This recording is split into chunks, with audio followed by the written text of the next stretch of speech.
Welcome back to World Crisis Radio. Webster Tarpley here in Washington, D.C. So we've looked at Lebanon, we've looked at Tunisia, we've looked at Sudan. We should look at the China question, along with Korea, North and South, and Japan.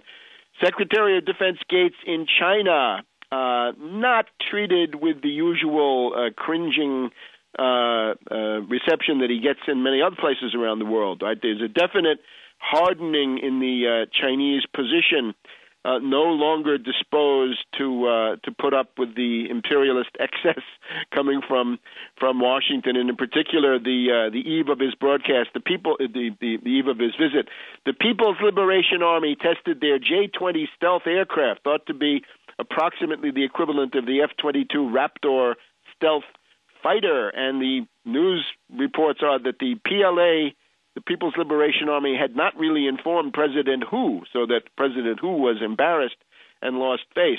President Hu making his farewell visit to Washington, D.C. next week.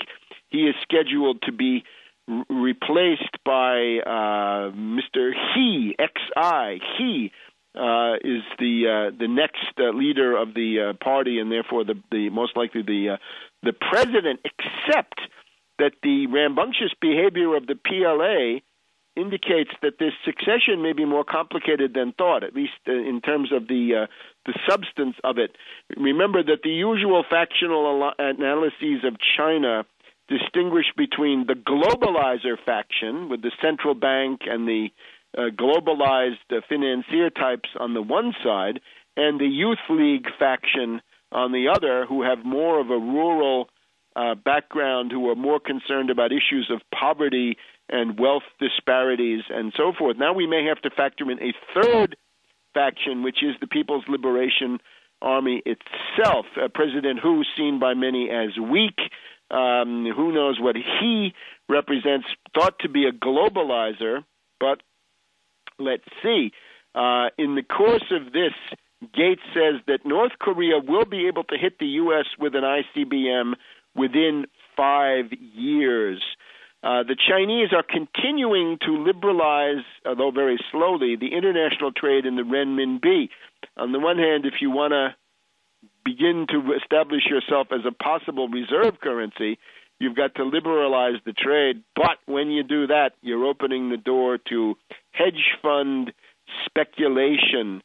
So the Chinese reserves are now up to about $3 trillion U.S. dollars, quite a successful model. Now we have, interestingly enough, the Heritage Foundation, if we can find it here, the Heritage Foundation has published their index of economic freedom, and this is really interesting because you can see that there's an inverse correlation between what the Heritage Foundation calls economic freedom and economic success. For example, the 2011 Index of Economic Freedom, you can read this in the Wall Street Journal, Wednesday, January 12th.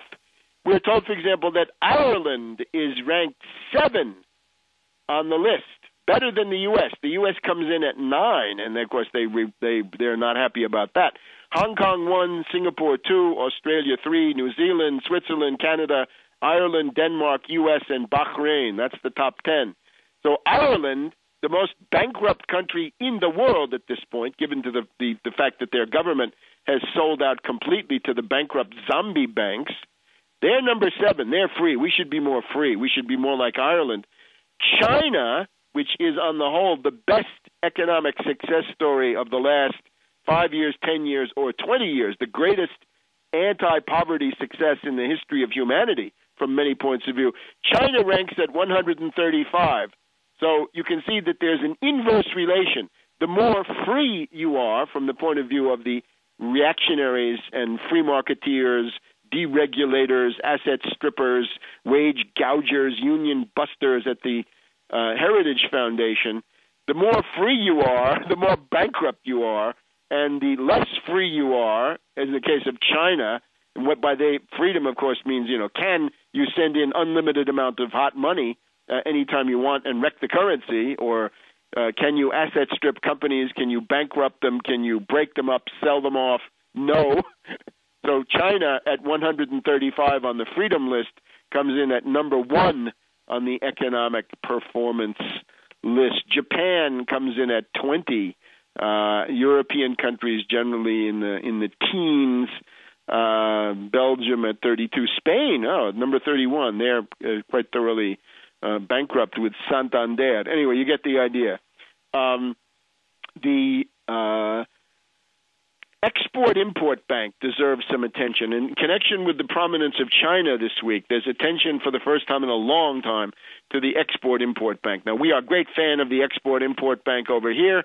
This is dirigism. We need to promote high-technology exports of U.S. capital goods. This means jobs. This means world economic development. And the interesting thing is that the Export-Import Bank has decided to match the terms offered by the Chinese. It's a good idea. If the Chinese are offering a certain rate of interest, then you've got to match that, don't you? Yes, indeed, you do. And don't let these silly WTO global-only regulations stop you, right? Let that work out with these idiotic complaints. The U.S. Export-Import Bank has provided financing for a $500 million project. General Electric will be delivering several hundred locomotives, electric locomotives, and they will be manufactured in Erie, Pennsylvania. And they have beaten out, this is for Pakistan, and they were able to successfully beat the Chinese competition. This is the way to go. Stop with the military interference, right? Stop trying to use civil wars, the global war on terrorism and other pretexts, ethnic minorities, liberation fronts, and all this secessionism. You cannot defeat the Chinese with those methods. If you want to measure yourself against the Chinese, then do it as a peace race. Give them a run for their money. Gear up the Export-Import Bank to 10, 50, 100 times what it is today.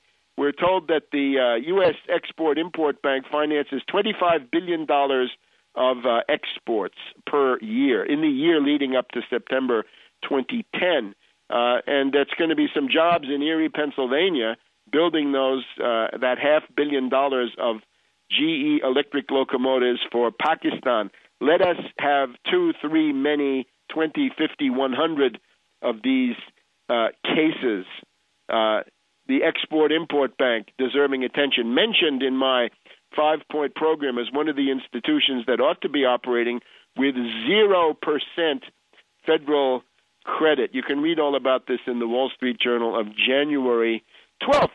U.S. export terms pose test for Beijing. Exim Bank's new loan model, matching China's cheap financing, helps push a deal with Pakistan for GE trains. Go Exim Bank. This is what we need. To hell with the free market. We need dirigism. We need Hamiltonian measures. Erie, Pennsylvania will be telling you about this success story. And this is not green jobs. This is not windmills and solar cells. These are electric locomotives. That's what the world actually needs. Now, we did go through this past week, but I think it's worth mentioning again. The other big aspect in terms of program and what we should be doing in terms of economic reconstruction using the 0% federal credit from the nationalized Fed is to rebuild the water systems, the canal systems inside the U.S., and we've got a crisis going on there, as we will describe now in our final segment.